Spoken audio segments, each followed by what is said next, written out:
Bangsa Babilonia adalah bangsa yang tidak mempercayai Allah.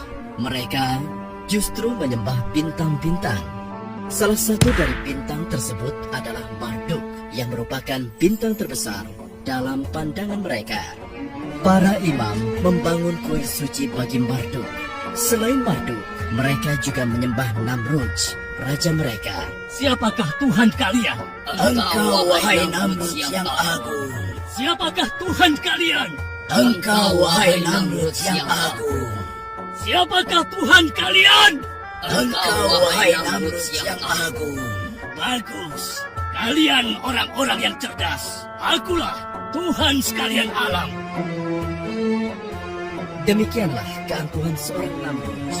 Ia merasa besar dengan kekuasaannya, dan ia benar-benar mengangkat dirinya sendiri menjadi Tuhan yang perintahnya harus ditaati. Sampai pada suatu ketika dalam sebuah pertemuan agung dengan para peramal, salah seorang di antara mereka menyampaikan, Yang mulia, sebagaimana yang kami lihat dari posisi bintang-bintang, di negeri ini, tahun ini, akan lahir seorang bayi yang akan mengajak rakyat kepada agama baru yang akan meruntuhkan kerajaanmu. Berhati-hatilah, Yang mulia. Apa yang dikatakannya benar. Sebaiknya Yang Mulia segera mengambil tindakan. Baiklah. Aku percaya. Mulai saat ini, semua bayi laki-laki di Babilonia harus dibunuh. Semuanya. tanpa pikir panjang, Namrudz mengambil keputusan yang sangat mengerikan. Serta-merta, ia mengerahkan seluruh tentaranya untuk membunuh semua bayi laki-laki di Babilonia. Sementara itu, di sudut kota Babilonia, tinggallah seorang pembuat patung terkemuka bernama Azar. Ia sangat terpukul mendengar perintah Raja Namrudz, Tuhannya selama ini. Dikarenakan istrinya tengah hamil tua dan tinggal menunggu waktu untuk melahirkan anak pertamanya. Wahai istriku, sungguh aku takut tentara Namrudz akan menemukan engkau dan membunuh anak kita yang akan terlahir nanti. Demi Marduk Tuhan kita, aku akan membawamu keluar dari sini. Kita harus bersembunyi hingga keadaan aman. Oh, baiklah. Kalau begitu, aku akan bersiap-siap. Wahai Namrudz yang agung, semua bayi laki-laki di negeri ini telah kami bunuh tanpa kecuali. Bagus. Namrudz demikian puas mendengar laporan tentaranya. Dia merasa aman sekarang. Tahun demi tahun pun berlalu. Anak Azar yang telah disembunyikan itu telah tumbuh menjadi anak yang kuat dan cerdas. Ia bernama Ibrahim. Suatu ketika, Ibrahim bertanya kepada ibunya, Ibu, tahukah engkau siapa Tuhanku? Ya ampun, kenapa dia bisa bertanya seperti itu? Akulah Tuhanmu, nak. Lalu Tuhan ibu siapa? Tuhan ibu, sudah pasti ayahmu. Kalau begitu, Tuhan ayahku siapa? Ibrahim, kenapa kau bertanya seperti itu? Tentu saja Namrudzlah Tuhan ayahmu. Lalu Bu, siapa Tuhan Raja Namrudz? Ya Tuhan, bagaimanakah aku harus menjawabnya? Jangan-jangan inilah anak yang dikhawatirkan oleh Raja Namrudz. Inikah anak yang akan mengubah agama dan kepercayaan masyarakat Babilonia? karena tidak puas dengan jawaban sang ibu, Ibrahim kecil pun keluar dari gua dan ia mencoba mulai mencari siapa Tuhannya. Malam pun datang.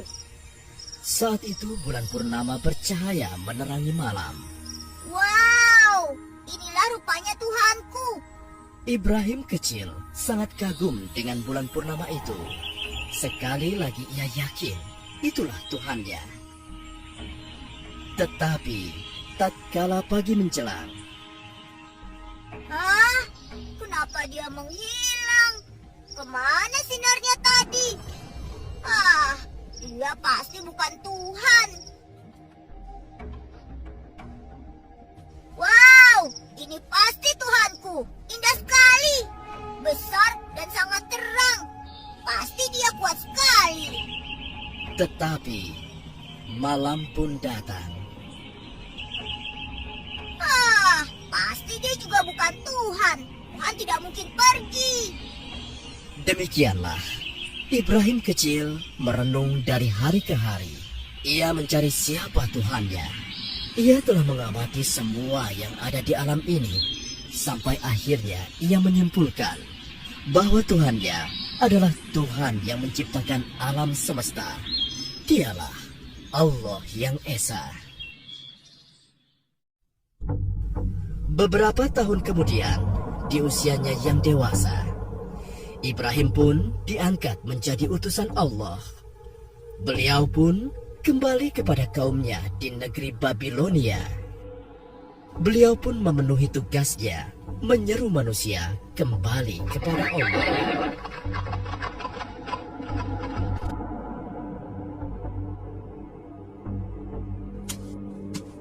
Wahai kaumku, kenapa kalian sembah patung ini? Bukankah ia tidak dapat mendengar, juga tidak dapat bergerak dan membantu kesulitan kalian? Tolong kalian Usir berpikir. saja, biarkan saja dia. Semoga Allah memberi petunjuk.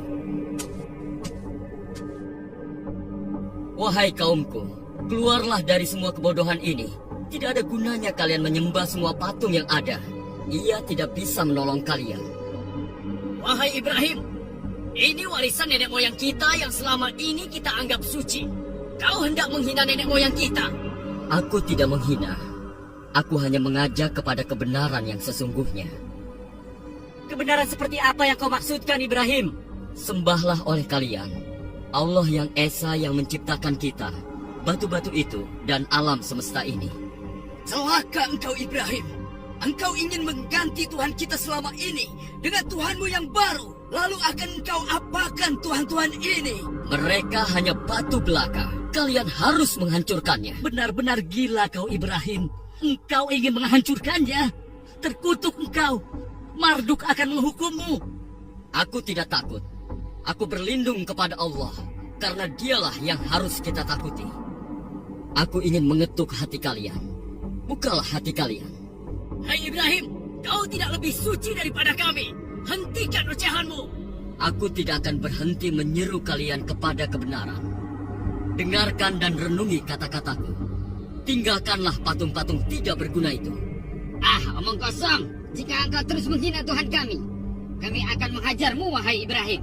Semoga Allah mengampuni dan memberi petunjuk kepada kalian. Demikianlah, Nabi Ibrahim terus berdakwah tak kenal lelah, menyeru kaumnya agar meninggalkan patung-patung itu dan menyembah hanya kepada Allah saja. Namun, sebagian besar dari kaumnya mengingkari hingga suatu ketika. Nah, inilah saat yang tepat. Kuil ini sedang tidak dijaga. Seluruh penduduk tengah sibuk berpesta. Akan aku hancurkan patung-patung ini agar kaumku sadar bahwa patung-patung ini tidak memiliki daya sedikit pun. Semoga kesesatan ini sirna dari negeri babi.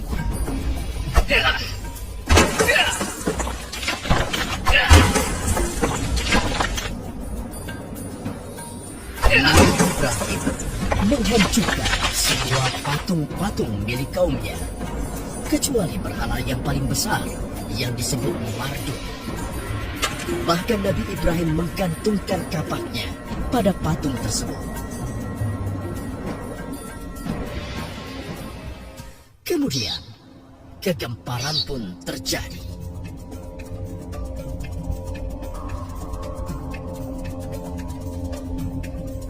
Apa yang telah terjadi di sini? Kenapa Tuhan-Tuhan kita hancur begini? Siapa yang melakukannya? Hanya Marduk yang tidak disentuh. Lihat, hanya Marduk yang utuh. Wahai Itzar yang agung, siapakah yang menghina engkau seperti ini? Mimpikah yang kita lihat ini? Celakalah kita semua. Siapa yang melakukan ini? Jangan-jangan Ibrahim. Karena hanya dia yang berniat melakukan hal ini. Kita seret dia ke sini. Betul. Seret saja dia. Ayo seret. Seluruh penduduk negeri Babilonia gempar. Mereka marah, tidak menerima kenyataan yang ada. Dan mereka sepakat kemarahan itu harus ditumpahkan. Hei Ibrahim, pasti engkau yang telah melakukan ini semua. Mengaku sajalah. Mengapa kau tuduh aku? Mengapa tidak yang lain? Jangan mengelak kau Ibrahim. Hanya kau yang memiliki niatan seperti itu. Apakah kalian sudah menanyakan pada sosok yang memegang kapak? Kau sudah gila. Mana bisa dia berbicara? Apalagi bergerak menghancurkan patung yang lain. Nah, apabila mereka tidak dapat bergerak, apalagi menolong dirinya sendiri, mengapa kalian masih menyembahnya? Jangan ceramahi kami, Ibrahim. Aku hanya ingin menyadarkan kalian, menyelamatkan kalian dari dosa dan kesesatan ini. Tidakkah kalian menyadarinya? Para pendeta dan penduduk tidak dapat membantah ucapan Nabi Ibrahim. Namun, kesesatan sudah merasuki mereka. Bukannya tersadar, mereka malah menjebloskan Nabi Ibrahim ke dalam penjara. Wahai Ibrahim, aku harap kau menyukai tempat ini. Kau seharusnya belajar untuk tidak bermain-main dengan Tuhan kami. Sekarang berjalan dan bergeraklah. Raja Namrud akan memberikan hadiah kepadamu. Kaukah yang telah membawa agama baru dan Tuhan baru? Kaukah yang telah menghina rakyat Babilonia dan juga para tuhannya? Apakah kau juga yang telah meragukan kekuasaan dan ketuhananku? Jawab! Hah? Aku hanyalah seorang utusan Allah, dan aku hanya menyeru kepada kebenaran yang diperintah oleh Tuhanku. Siapa Tuhanmu? Sehebat apa dia? Katakan! Tuhanku, dialah yang menghidupkan dan mematikan. Hanya itu? Aku pun dapat melakukannya. Pengawal, berikan aku 2 orang sekarang juga. Siap. Ini mereka yang mulia. Bunuh yang di sebelah kananmu. Ampuni hamba. Sekarang, biarkan yang satunya pergi. Beri hadiah untuknya agar dia menikmati kedermawananku. Beribu-ribu terima kasih untuk engkau, wahai Namrud yang agung. Engkaulah Tuhan kami. Saksikan itu, Ibrahim. Aku bisa memberikan hidup kepada seseorang dan mengambilnya dari orang lain. Ini coba kau terbitkan matahari di sebelah barat, sebagaimana Tuhanku telah menerbitkannya di sebelah timur setiap pagi. Kau masih juga meragukan ketuhananku. Beraninya kau menghinaku, Ibrahim. Aku tidak bermaksud menghina. Jika kau memang Tuhan, kau pasti bisa melakukan apa yang kukatakan. Kurang ajar. Kau pantas disiksa. Pengawal, bakar dia. Bakar! Bakar! Siksa! Siksa saja dia! Siksa dia! Saksikan dari Namrud. Siksa dia! Apinya besar sekali.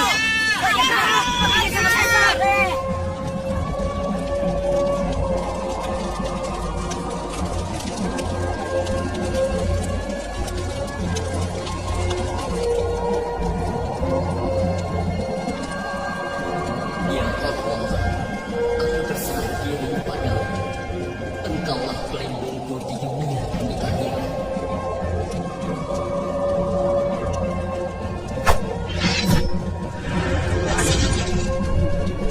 Hasbunallah wa ni'mal wakil. Ni'mal maula wa ni'mal nasir. Wahai, menjadi dinginlah dan menjadi keselamatanlah. Nabi Ibrahim.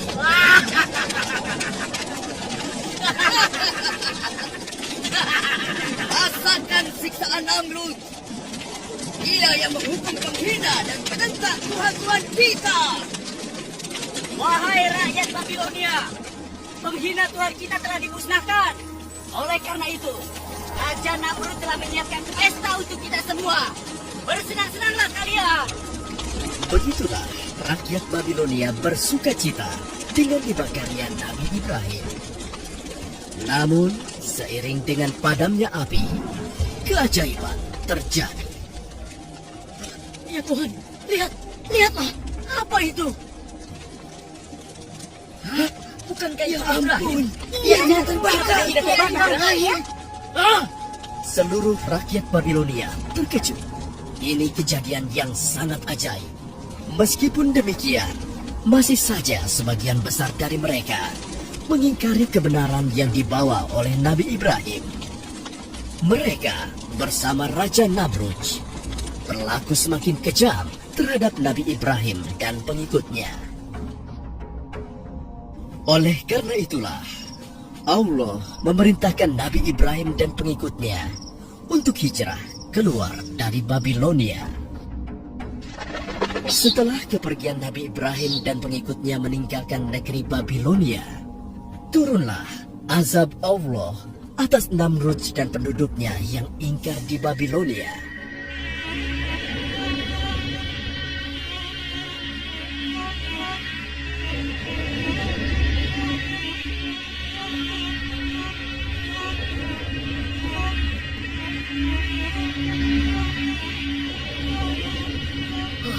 Binatang dari mana ini?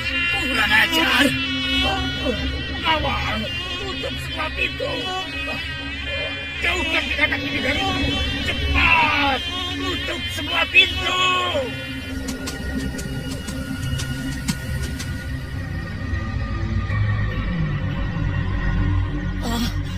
Mengapa bisa begini?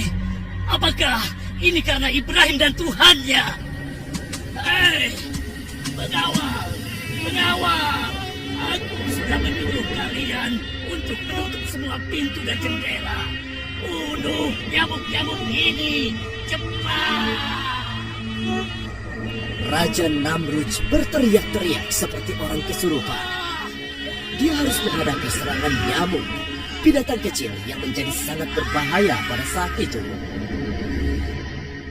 Pengawalnya kebingungan, tidak mampu berbuat apa-apa. Nyamuk itu begitu ganas menyerang Raja Namrud. Sampai akhirnya, seekor nyamuk masuk ke dalam otaknya.